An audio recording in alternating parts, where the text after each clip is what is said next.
Welcome to my dear students. আজ তোমাদের পরিমিতির যে প্রশ্নগুলো 2 নম্বরের তোমাদের কোশ্চেনে আসে সেই ধরনের কিছু প্রশ্ন আলোচনা করছি। প্রথম যে প্রশ্নটা আছে দেখো, একটি ঘনকের প্রতিটি ধারের দৈর্ঘ্য 50% বৃদ্ধি পেলে ঘনকটির সমগ্র তলের ক্ষেত্রফল শতকরা কত বৃদ্ধি পাবে তা নির্ণয় করি। তাহলে এই অঙ্কটা করতে গেলে আমরা কিভাবে করতে পারবো? আমরা প্রথম ধরে নেব যে ঘনকের বাহুর দৈর্ঘ্যটা x একক। তাহলে প্রথমেই তুমি লিখে নেবে, ধরি ঘনকের বাহুর দৈর্ঘ্য সমান x একক। তাহলে ঘনকের সমগ্র তলের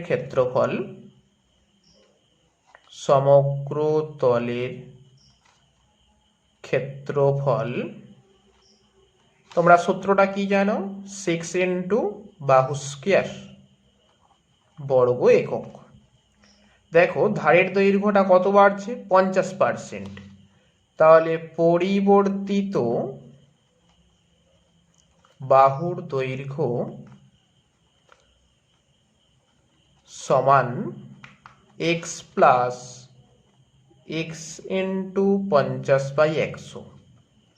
এটাকে সরল করে নাও, 3x/2 একক। এরপরে কি লিখছো? পরিবর্তিত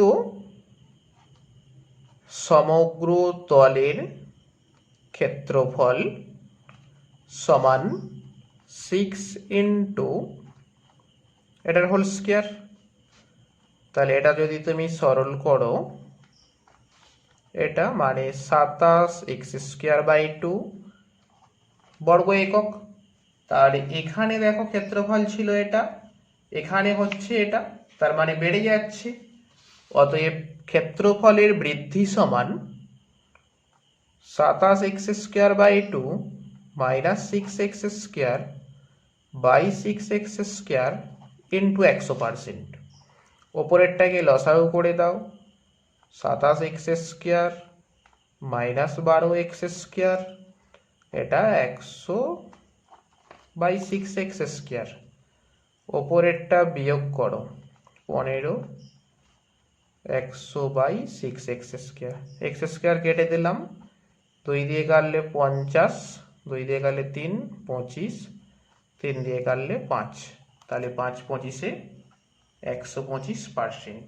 তাহলে এটাই হয়ে গেল আমার উত্তর। নেক্সট যে প্রশ্নটা আছে দেখো, ঘনকের তল সংখ্যা হচ্ছে x, ধার সংখ্যা y, শীর্ষবিন্দু z, কর্ণের সংখ্যা p হলে এইগুলোর মান নির্ণয় করো। তাহলে এই প্রশ্নটা তুমি কিভাবে করতে পারছো? বিয়ের দাগের যে প্রশ্নটা, ঘনকের তল কটা থাকে? 6টা। ধার কটা থাকে? 12টা। শীর্ষবিন্দু কটা থাকে? 8টা। আর কর্ণ কটা থাকে? 4টে। তাহলে x minus y plus z plus p. X মানে 6, ওয়াই মানে 12, জেড মানে 8, পি মানে 4। 8 আর 4 যোগ করলে কত? 12। তাহলে +12 -12 কেটে গেল, পড়ে থাকলো 6। তাহলে এটাই কিন্তু উত্তর হয়ে যাচ্ছে। নেক্সট চলে আসছি সি এর দাগের।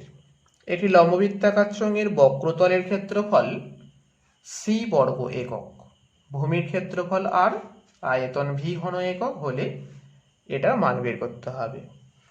তাহলে এখানে উচ্চতাটা দেওয়া নেই, আমি উচ্চতাটা ধরে নিচ্ছি h,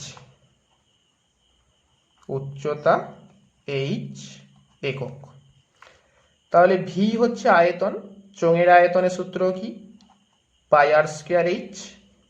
আর সি বলছে বক্রতলের ক্ষেত্রফল, বক্রতল বা পার্শ্বতল একই হবে, 2πrh।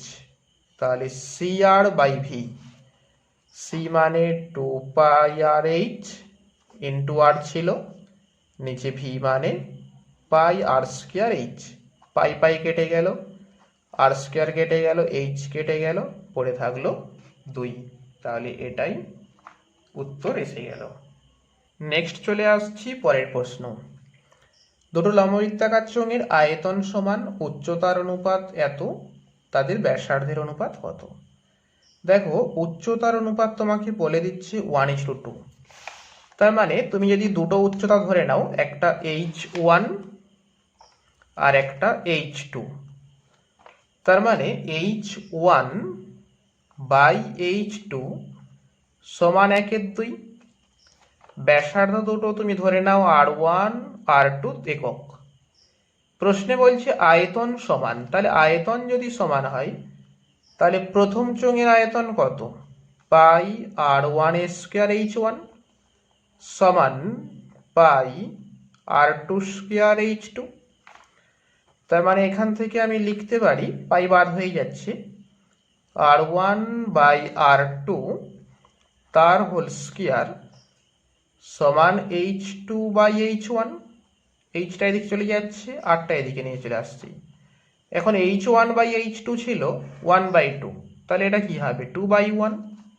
এদিক থেকে হোল স্কোয়ারটা তুলে দিলাম, তাহলে r1 বাই r2 সমান √2/1। তার মানে r1 ইজ টু r2 সমান √2 ইজ টু 1। তাহলে ব্যাসার্ধ দুটোর অনুপাত কত হয়ে গেল? √2 ইজ টু 1। এরপর চলে আসছি নেক্সট প্রশ্নে। নিরেট অর্ধগোলকের আয়তন এবং সমগ্রতলের ক্ষেত্রফলের সাংখ্যমান সমান। অর্ধগোলকটির ব্যাসার্ধের দৈর্ঘ্য কত? তাহলে ব্যাসার্ধটা আমি ধরে নিচ্ছি যে ছোট হাতের আর একক, অর্ধগোলকের ব্যাসার্ধ এটা।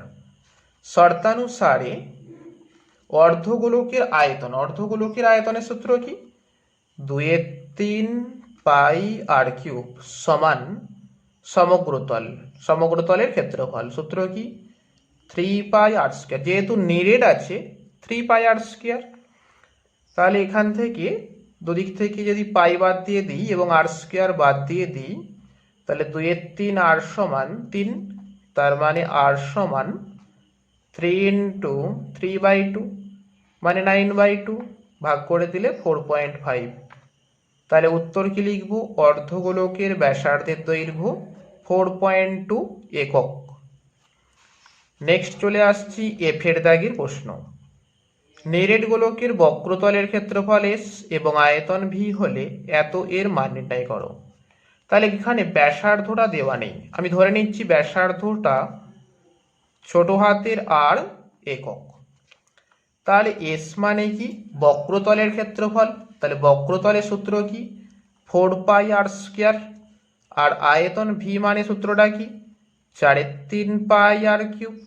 এবার এটা আমি তুলে নেব, তাহলে এখানে এস এর মানটা বসিয়ে দিচ্ছি। এস এর মানটা 4 পাই আর স্কোয়ার তার হোল কিউব, নিচেরটা 4/3 পাই আর কিউব তার হোল স্কোয়ার। ওপরে তাহলে কি হলো 64 পাইয়ের cube R to the power 6, নিচে কত 16/9 পাই স্কোয়ার আর টু দি পাওয়ার 6। আর টু দি পাওয়ার 6 কেটে গেল, এখানে পাই কিউব আর পাই স্কোয়ার কাটলে কি হবে? একটা পাই পড়ে থাকলো। তাহলে 64 ইন্টু 9/16 পাই, 16 দিয়ে কাটলাম 4, তাহলে 36 পাই। তাহলে এটা হয়ে গেল আমাদের উত্তর। এরপর চলে আসছি পরের প্রশ্ন।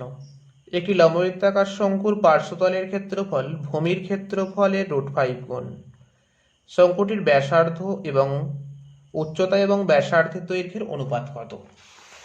তাহলে এখানে আমরা তিনটে জিনিস ধরে নেব। একটা হচ্ছে আমাদের ব্যাসার্ধ সমান আর একক,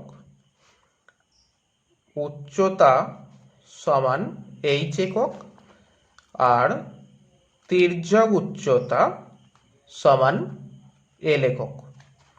শর্তানুসারে পার্শ্বতলের ক্ষেত্রফল ভূমিতলের ক্ষেত্রফলের √5 গুণ। তাহলে পার্শ্বতলের সূত্র কি? পাই আর এল। ভূমির ক্ষেত্রফল কি? পাই আর স্কোয়ার তার উপর √5 গুণ। দুদিক থেকে পাই বাদ দিয়ে দিচ্ছি এবং একটা আর বাদ দিয়ে দিলাম, তাহলে পড়ে থাকলো এল, এদিকে আর ইন্টু √5। এল মানে কি জানি, √r² প্লাস h², এদিকে যা ছিল। এখন আমরা যদি দুদিকে হোল স্কোয়ার করে দিই তাহলে এদিকটা কি হবে, রুটটা উঠে যাবে, এদিকে r² ইন্টু 5, তার মানে h² সমান 5r² মাইনাস r², এটা বিয়োগ করলে কত, 4r²। তাহলে কি দাঁড়াচ্ছে, h সমান √4r², মানে 2r। এবার আমাকে এখানে কি বলছে, উচ্চতাটা আগে লিখতে বলছে, তাহলে h/r সমান 2/1, তাহলে h/r সমান 2:1, তাহলে অনুপাতটা কত আসছে, 2:1। এরপরে চলে আসছি নেক্সট প্রশ্ন। শঙ্কুর ভূমির ব্যাস দেওয়া আছে 21 সেমি, তির্যক উচ্চতা 17.5 সেমি হলে আয়তন কত। তাহলে ব্যাস যদি 21 সেমি হয় তাহলে ব্যাসার্ধ কত, 21/2 সেমি। তির্যক উচ্চতা এল সমান 17.5 সেমি, দশমিকটা তুলে দিলাম, 10, 5 দিয়ে কাটলে 2, 5 দিয়ে কাটলে 35, তার মানে 35/2 সেমি। তাহলে আমি উচ্চতা যদি বের করি, উচ্চতা মানে কি হবে, √L² মাইনাস r²। এল মানে কত, 35/2 এর হোল স্কোয়ার মাইনাস 21/2 এর হোল স্কোয়ার।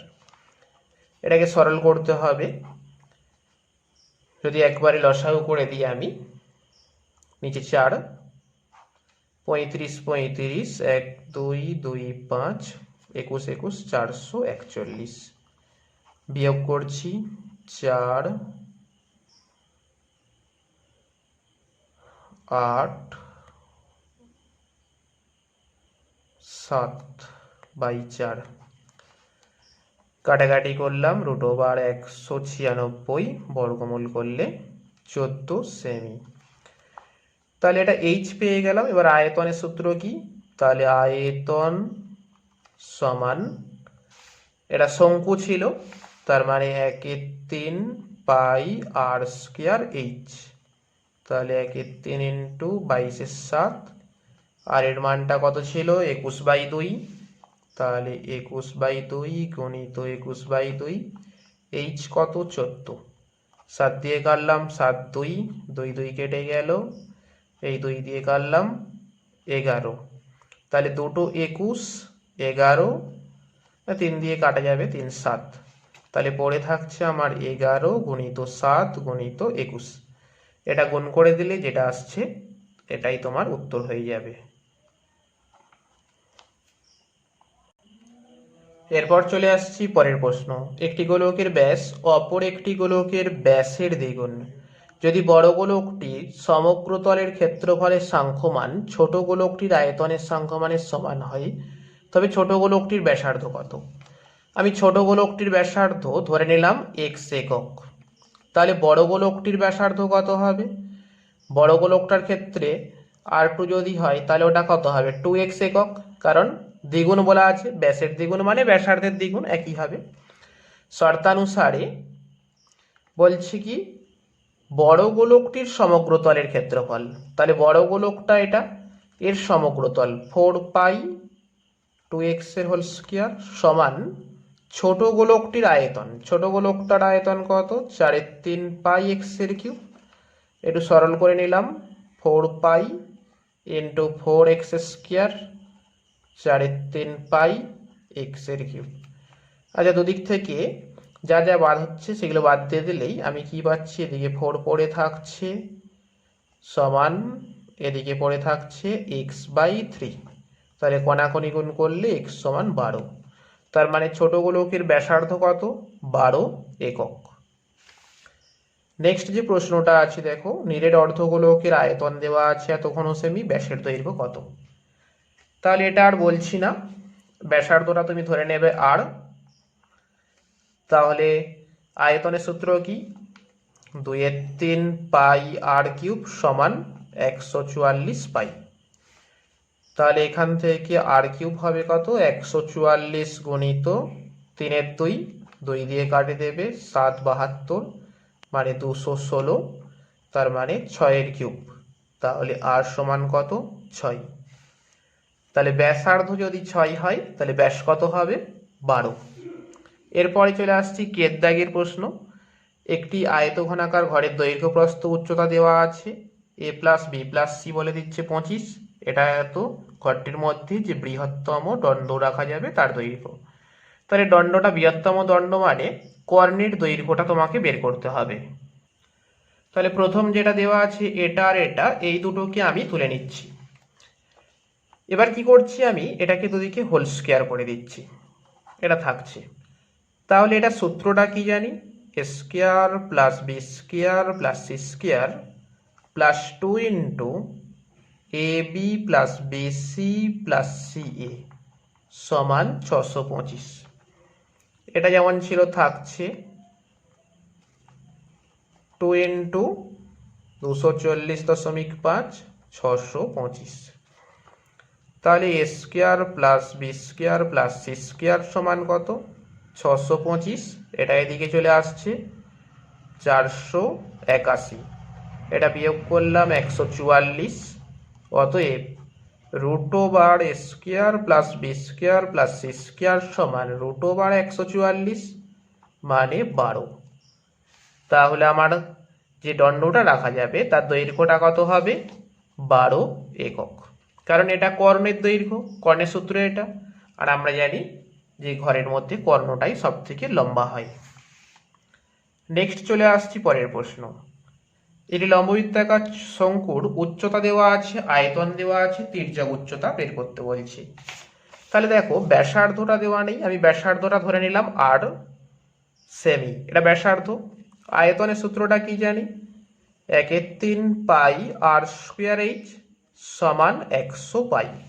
কারণ প্রশ্নে আমাকে কি বলছে যে আয়তনটা 100 পাই, এবার উচ্চতা বলা আছে কত, 12 সেমি। তাহলে এখানটা যদি বসিয়ে দিই 1/3 পাই আর স্কোয়ার ইন্টু 12 সমান 100 পাই, 3 দিয়ে কাটলাম 4।